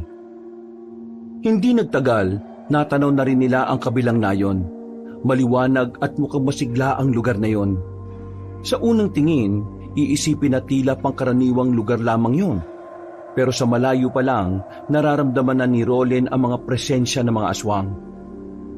Ihandaan niyo mga sarili ninyo. Papasok na tayo sa lugar nila. Buddy, kilala mo ba yung pinakapinuno nila? Oo, sinabi na sa akin ni Mr. Yang yon. Kung sino yung mararamdaman kong pinakamalakas, yun na yon. Nagmamadali silang makalapit sa nayon ng Moriones. Dumaan muna sila sa gilid para walang makaalam ng kanilang gagawin. Nung oras na yon, isa sa problema nila ay kung paano nila hahanapin ang kinaroroonan ng pinuno ng mga aswang. Sinusubukan kasing pakiramdaman ni Rolen ng paligid, pero wala silang mararamdaman na kakaibang presensya. Anong balita, Insan? Hindi ko siya maramdaman dito. Mukhang may kakaiba siyang ginagawa para hindi siya matagpuan. Anong balak mo ngayon? Walang ibang choice. Una natin papaslangin ang mga aswang na narito. Palalabasin natin siya sa pambubulabog natin. Mukhang peligroso yung iniisip mo, Insan. Pero sige, palag-palag na yan. Nakikita niyo ba yung kumpulan na yon? Lahat yan aswang. Pagbilang ko ng 3, lalabas tayo. Rarat-ratin natin kaagad ang mga yan. Sigurado ko ba mga aswang yan? Baka mamaya mga tao lang pala yan. Naku, maging kriminal pa tayo. Kung wala kang tiwala sa pakiramdam ko, mabuti pa umuwi ka na lang. Francis, sa aming mga sundalo, kailangan mong pagkatiwalaan na sinasabi na mas nakakaalam. Yung kasi magiging gabay natin. Okay, sige na. 1, 2, 3. Naunang lumabas sa pinagtataguan ng lalaking si Rolen. Gamit ang senyoritang baril, pinaputukan niya ang mga aswang na nasa gilid. Habang ang dalawa naman ay niratrat ang mga nasa tindahan. Nagpulasan ang mga aswang. Si Rolen naman ay nauna ng lumapit. Isa-isa niyang pinagpapapaslang ang mga aswang. Kada tatamaan niya ay bulagta agad at unti-unting naaagnas. Yun ang epekto ng mahiwagang baril na may mutya ng pangil ng kidlat. Wala tayong ititira! Uubusin natin ang lahat ng yan! Francis, kaya pa ba? Oo naman oh, ang saya nga eh. Para mga natatarantang pusa ang mga aswang habang pilit na iniiwasan ng mga balang pinakakawalan nila. Sa mga unang minuto, marami-rami na rin silang napaslang. Marami na ang nakabulagtang aswang sa daan. Mararamdaman ang galit ng mga nilalang sa kung papaano umangil ang mga yon. Sandaling natigil ang putukan nang wala na silang nakikitang aswang sa paligid. Pero nararamdaman pa rin ni Rolly ng presensya ng mga yon. Batid niyang nagtatago lamang ang mga aswang sa kung saan. Ilabas niyo pinuno ninyo! Ubusin namin kayo lahat, sige kayo! Walang tumutugon sa kanila, pero mga ilang sandali lang, nakarinig na si Rolly ng mahinang palakpak. Pagtingin nila sa gilid, nakita ni Rolly na matandang si Miranda, ang babaeng hindi niya nagawang paslangin nang takasan siya nito. Ang lakas din naman ang loob niyong dumayo sa mismong balwarte namin. Ito ba ang pamamaraan mo ng pagsasayang ng buhay? Ilang beses na pinaputukan ni Rolly na matandang babae pero hindi niya ito matamaan. Tumatawa-tawa pa ang matanda sa kanya. Tila minamaliit lang ang kanyang kakayahan sa pag-asinta. Buddy, insan, kayo nang bahala sa iba. Ako na munang bahala sa matandang to. Sige, dito na muna kami. Halika na, Francis! Tumungo sa kabilang direksyon ng dalawang binata, habang naiwan naman si Rolly sa harap na matandang babae. Nakatayo ang ali sa itaas ng bubungan. Tila hindi na yon nababahala pa sa hawak-hawak niyang baril. Kupas na ang baril na yan, iho! Ilang henerasyon nyo na ang gumamit niyan. Kaya sa henerasyon mo, madali na lang yan tapatan. Hindi ako mapapaslang ng baril na yan. Nagsasayang ka lang ng oras pa. Wala akong pakialam. Ang mahalaga sa akin, mapaslang kita sa kahit na anong paraan na alam ko. Tatapusin kita agad, tanda. Kapag natapos na kita, isusunod ka naman ng asawa mo. Ikaw? Gustong tumapat kay Lakay? Alam mo ba kung ano sinasabi mo? Walang-wala ka pa sa kalingkingan niya. Hindi mo ba naiintindihan kung bakit hindi siya humaharap sa'yo? Kasi ako lang ang kalibel mo. Dami mo pang satsat. Umatake ka na, tanda. Ang incheck na albularyo, hindi mo ba itatanong kung ano ang ginawa ko sa kanya? Pinahirapan ko lang naman siya. Binugbog siya ng mga kasama ko at pagkatapos ay kinalmot ko siya ng marami sa kung saan saang parte ng katawan niya. Napakasarap ng pakiramdam na makitang nahihirapan ng taong hadlang sa amin. Kung naroon ka, siguradong mas magiging masaya ako. Dahil nakita ko sana kung ano ang nararamdaman mo kung nawalan ka ng manimik ka. Hindi na nagsayang pa ng oras si Rolly. Agad niyang pinagbababaril ang matandang babae. Pero kagaya pa rin ng kanina, hindi niya pa rin ito matamaan. Masyadong mabilis sa matanda. Nakakadagdag hirap pa para sa kanya ang mga kabahayan na minsan pinagtataguan din ng ali. Dito ka na mamamatay kasama ng dalawang kaibigan ba? Maya-maya lang, naramdaman na lamang ni Rolly na nasa likuran na niya ang ali.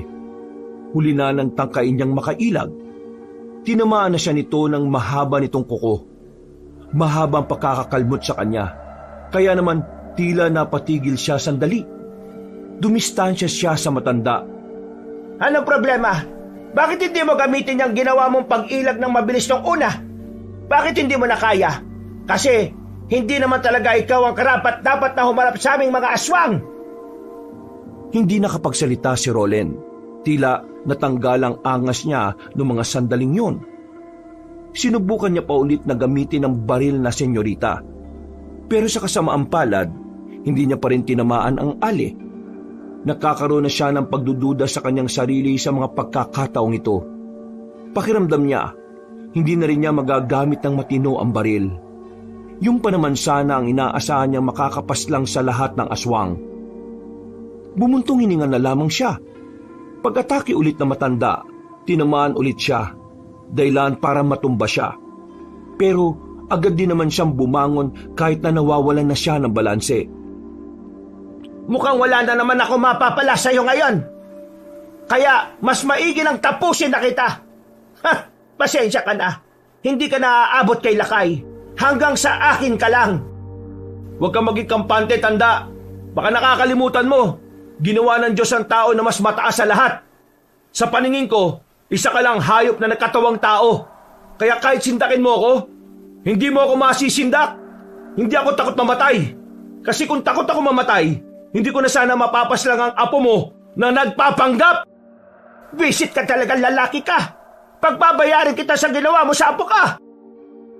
Akmang aatake na naman sana si Aling Miranda nang biglang dumating si Erwin. Binaril nito ang matanda. Umilag naman si Aling Miranda. Pero dahil doon, sandaling nawala ang atensyon ng Ali kay Rolen.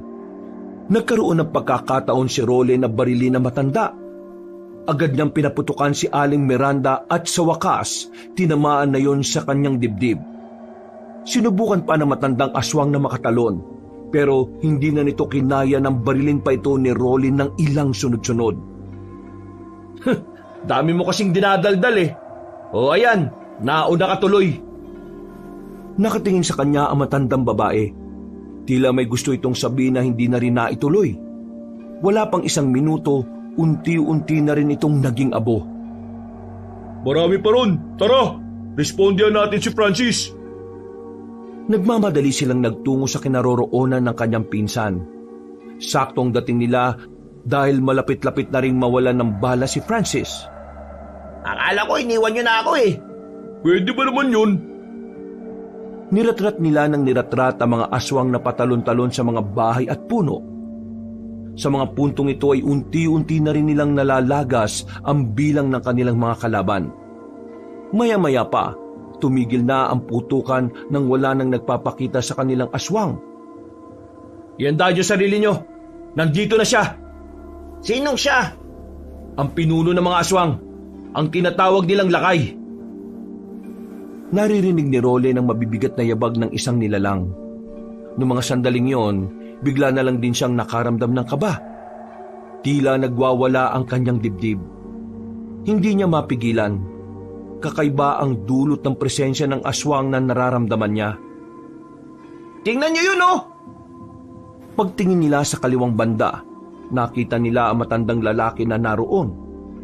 Naglalakad ito ng kalmado. Para bang walang nangyayaring gulo. Nang makalapit na ito sa kanila, ay saka lamang ito huminto ng paglalakad. Hindi naman nagsayang na pagkakataon si Rolen. Agad niyang pinagbababaril ang matandang lalaki. Tinatag niya yon ng bala sa dibdib. Pero sa kasamaang palad, hindi man lang yun tinablan. Bumaon lang ang bala sa katawan ni Lakay pero wala namang nangyari. Gaagi, hindi tumatalab sa kanyang senyorita. Alam mo ba kung bakit hanggang ngayon ay nabubuhay pa rin ako? Isa lang ang kasagutan. Yun ay dahil hindi naman ako napaslang ng mga pinuno ninyo. Kaya isang malaking kalokohan niyang baril pa rin na yan ang gusto mong gamitin laban sa akin. Hindi kaya nasabihan na mas nakatatanda sa'yo na matagal ko nang inaral ang baril na yan. At ngayon, hindi na ako mamamatay ng dahil lang dyan. Anong klaseng nilalang ka? Isa pa rin naman akong aswang. Pero hindi ako kagaya ng mga aswang na inaakala mo. Kaya kung umaasa ka na may maiuwi kayong tagumpay, nagkakamali kayo. Sa sobrang bilis ng matandang lalaki, hindi nila namalaya na inago na pala kay Erwin at Francis ang hawak-hawak nitong baril. Tanging ang baril na senyorita lamang ang hindi nahawakan ni Lakay. Sinubukan ni Francis at Erwin na labanan ng mano-mano ang matanda. Ang kaso nga lang, binalibag lang sila nito sa gilid. Hindi kayo ang gusto kong makalaban. Mga bida-bida kayo! Lumunok ng laway si Rolen.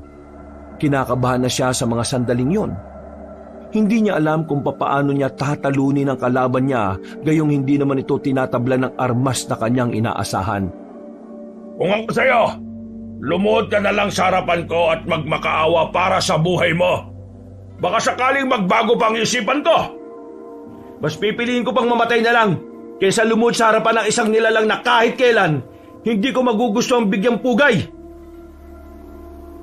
Muling pinagbababaril ni Rolen si Lakay. Kahit na hindi naman nauubos ang bala niya, ay wala pa rin yung talab. Tinatawanan lang siya nito. At tila ginagawang laro-laro lamang nito ang laban nila. Maya-maya pa, bigla na lang din niyang naramdaman ang kamao ni Lakay sa kanyang tiyan. Sa lakas ng suntok ay namilipit sa sakit ang binata. Napahiga agad siya at hindi makagalaw. Pahihirapan kita ngayon hanggang sa mapagtanto mo na mas mainam lang lumuhod ka kesa mabugbog. Pinagsisisipa siya ni Lakay sa kung saan-saan. Bawat tadyak sa kanya ay ramdam niya ang bigat ng mga paa nito. Sa mga oras na ito, himala na lamang ang inaasahan ni Rolen. Hindi na kasi niya alam kung ano ang gagawin. Pakiramdam niya, yun na ang huling sandali ng kanyang buhay. Pasuko na sana siya sa mga sandaling yon pero meron siyang naramdaman habang hawak pa rin niya ang senyoritang baril. Nakakatuwang makita na ang inaasahang magliligtas sa inyong angkal ay naririto. Nasa harapan ko at hindi makagalaw. Mahinang nilalang. Huwag ka na muna magdiwang. Ngayon naiintindihan ko na. Naiintindihan ng ano? Ano ba pinagsasabi mo? Naiintindihan ko na kung ano ang tunay na kapangyarihan ng senyorita. Ha? Ginamit ni Rolen ang natitira niyang lakas para kunin ulit ang baril na senyorita. Paghawak niya nito, malakas na liwanag ang sumilaw sa kanilang lahat. Ang liwanag na yon ay nanggaling sa mismong baril. Tumagal ng halos 30 segundo ang liwanag. Nang mawala na ito, nakita na lamang ni Lakay na nakatayo na ulit si Rolen. Meron itong hawak-hawak na espada na parang hugis kidlat. Teka! Paano nangyari yan? Sa wakas, nailabas ko na rin ang tunay niya kapangyarihan. Magagamit ko na rin ang tuluyan ng tunay na kapangyarihan ng mutya ng pangil ng kidlat. Hindi ko alam kung ano ang nangyayari, pero tatapatan kita! Agad na nagbago ang anyo ni Lakay. Naging halimaw na ito. Pero sa puntong ito ay wala nang nararamdaman kahit na anong pangamba ang binata. Agad-agad na rin itong lumapit doon. Umatake si Rolen. Pagagupit niya ng hawak na espada, naglabas ito ng malakas na kuryente. Para itong kidlat na kumikislap. Tinamaan niya si Lakay sa katawan. Nalapnos kagad ito na naging dahilan para mas lalo itong magalit. Walang iya ka! Nagmamadaling makalapit sa kanya si Lakay. Pero sa kasamaang palad, hindi naman yun nagtagumpay na makatama kay Rolen. Ibang level na ang galaw ng binata sa mga oras na ito. Hindi na ito normal. At parang kalkulado na rin ni Rolen ang kilos ng kanyang kalaban. Ganun kabilis nagbago ang ihip ng hangin para sa laban na yon. Oh, bakit? Nagtataka ka ba? Nababahala ka na ba sa ngayon? Kahit na dihado, hindi pa rin nagpatinag ang aswang na si Lakay. Ginamit na nito ang kakaiba nitong lakas. Ibang level na rin ang bilis ni Lakay. Pero kahit na ganon, nagagawa pa rin itong tapatan ni Rolen. Sa katunayan, tila si Rolen naman ang naglalaro. Parang minamani-mani lamang ito ang pag-ilag kay Lakay. Bagay na ikinainsulto naman na matandang lalaki. Kaya mas lalo lang itong naggalit sa kanya. Bakit? Bakit hindi kita matamaan? Ako ang pinakamalakas rito! Ako! Tanggapin mo na ang katotohanan na kanina ka lang malakas. Malakas ka lang kapag mahina ang kalaban mo. Tapos na panahon mo, tanda! Hindi mo na kaya ang henerasyon na ito! Hindi yan totoo! Tumalo na matandang lalaki sa likuran ni Rolen. Nakalmot siya nito sa likuran pero wala siyang maramdaman. Hindi yun tumalab sa kanya. Nang makabuelo siya ng umatake, hiniwa niya ang kanyang kalaban. Tinamaan naman ng matandang si Lakay sa kamay. Naputol ang dalawang daliri nito. Lapnos din ang kamay nito na parabang literal na nakidlatan. Buwisit! Tapusin na natin ang laban na to! Ano akala mo sa akin? Magpapatalo na lang ng ganito? Bigla na lamang lumapit si Lakay kay Francis na kababangon lang. Akmang itatarak na sana ni Lakay ang mahaba nitong kuko pero bigla na lamang nakalapit din agad si Rolen.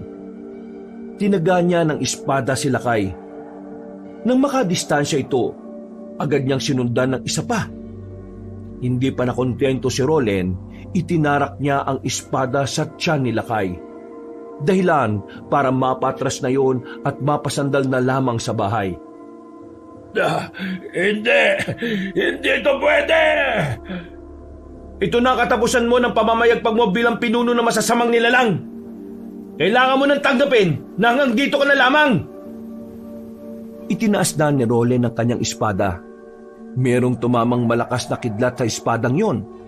Pagkatapos, agad na itinarak ni Rolen ang espada sa kaliwang dibdib ni Lakay.